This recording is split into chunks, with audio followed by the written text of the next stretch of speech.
Assalamualaikum warahmatullahi wabarakatuh. Alhamdulillahirabbil alamin. Hari ini kita kembali bertemu dengan mata kuliah Ekonomi Makro Islam dengan materi investasi dengan pendekatan konvensional dan Islam. Pertama, kita akan melihat pengertian.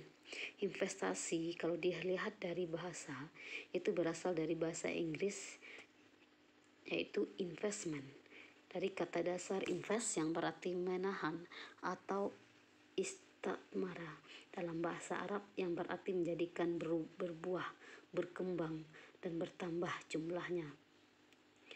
Secara istilah, investasi adalah barang tidak bergerak atau barang milik perseorangan atau perusahaan yang dimiliki dengan harapan untuk mendapat periodik atau keuntungan atas penjualan dan pada umumnya dikuasai untuk periode yang relatif panjang. Jadi investasi dapat diartikan sebagai penanaman modal dalam suatu kegiatan yang memiliki jangka waktu relatif panjang dalam berbagai bidang usaha atau proyek yang membutuhkan dana dengan tujuan memperoleh keuntungan. Investasi menurut Islam adalah penanaman dana atau penyertaan modal untuk suatu bidang usaha tertentu yang kegiatan usahanya tidak bertentangan dengan prinsip syariah, baik objeknya maupun prosesnya. 3 fungsi penting dari kegiatan investasi. Yang pertama, investasi merupakan salah satu komponen dari pengeluaran agregat, sehingga kenaikan investasi akan meningkatkan permintaan agregat, pendapatan nasional, serta kesempatan kerja. Semakin banyak orang berinvestasi, maka akan mengakibatkan permintaan agregat meningkat, dan pendapatan nasional juga akan semakin tinggi serta semakin besar kesempatan kerja bagi rakyat Indonesia khususnya dan masyarakat internasional umumnya.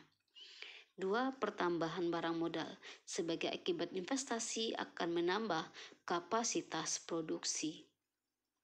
3. Investasi selalu diikuti oleh perkembangan teknologi.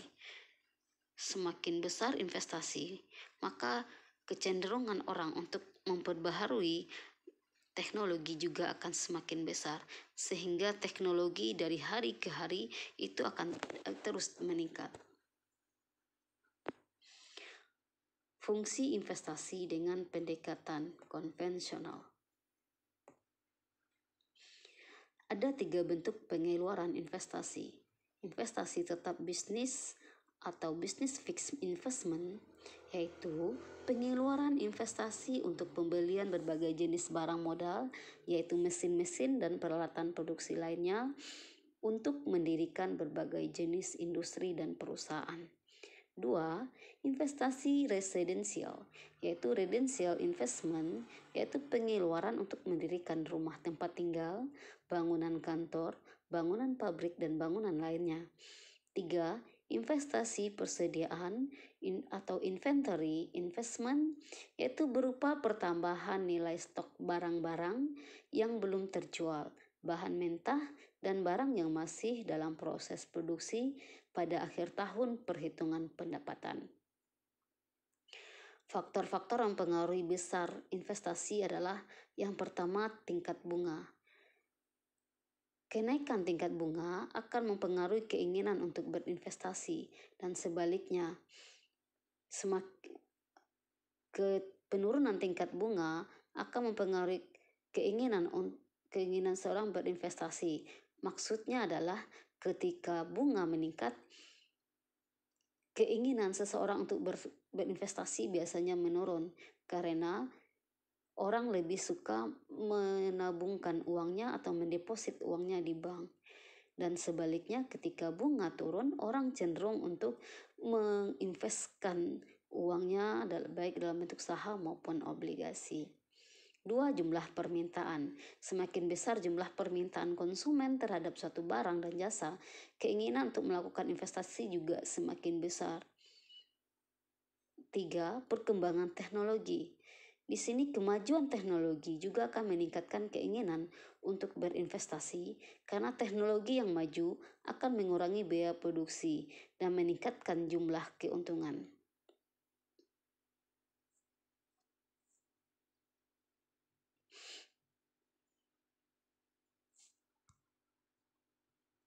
Fungsi investasi dengan pendekatan ekonomi Islam. Yang pertama, adanya sanksi terhadap pemegang saham atau aset yang kurang atau tidak produktif. Dilarang melakukan bentuk spekulasi dan segala macam judi. 3. Tingkat bunga untuk berbagai pinjaman sama dengan 0. Sehingga orang muslim boleh melakukan 3 alternatif atas dasar, yaitu yang pertama, memegang kekayaan dalam bentuk uang kas. Yang kedua, memegang tabungan dalam bentuk aset tanpa berproduksi seperti deposito, real estate, emas, dan permata. 3. Menginvestasikan tabungan seperti memiliki proyek-proyek menambah persediaan kapital. Dalam Islam, ada asas-asas fikih muamalah yang perlu dan harus diperhatikan dalam melakukan transaksi ekonomi, termasuk dalam investasi. Yang pertama adalah pada dasarnya segala bentuk muamalah adalah boleh kecuali ada dalil yang mengharamkannya. 2. Muamalah dilakukan atas dasar sukarela tanpa mengandung unsur paksaan. 3.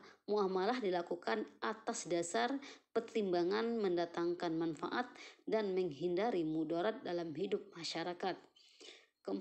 Muamalah dilakukan dengan memelihara nilai keadilan, menghindari unsur-unsur penganiayaan, unsur-unsur goror atau unsur-unsur yang bisa menimbulkan bahaya, dan unsur-unsur pengambilan kesempatan dalam kesempitan.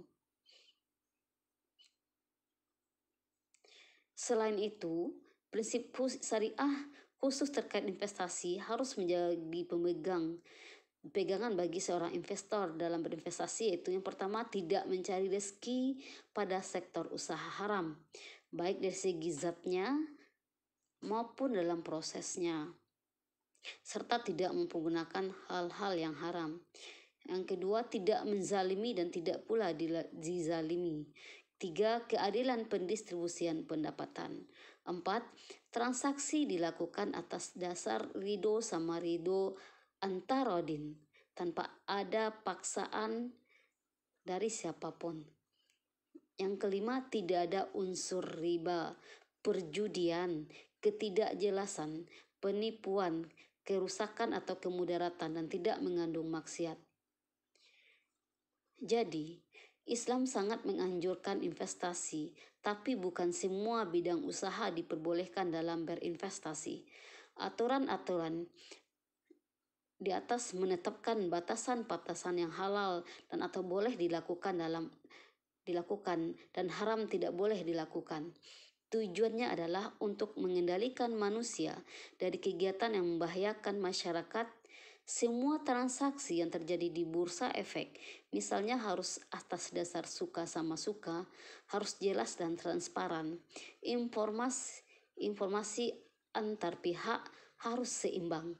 Tidak ada unsur pemaksaan, tidak ada pihak yang dizalimi atau menzolimi, tidak ada unsur riba untuk spekulatif atau judi atau maisir. Haram juga jika ada unsur insider trading. Inilah beberapa yang perlu dipatuhi oleh para investor agar harta yang diinvestasikan mendapat berkah dari Allah. Investasi dan dalam bermanfaat bagi orang banyak sehingga mencapai falah. Mungkin demikian materi kita hari ini. Mudah-mudahan ada manfaatnya. Jika ada khilaf dan salah, kepada Allah kita minta ampun, dan kepada kita semua saya mohon maaf. Assalamualaikum warahmatullahi wabarakatuh.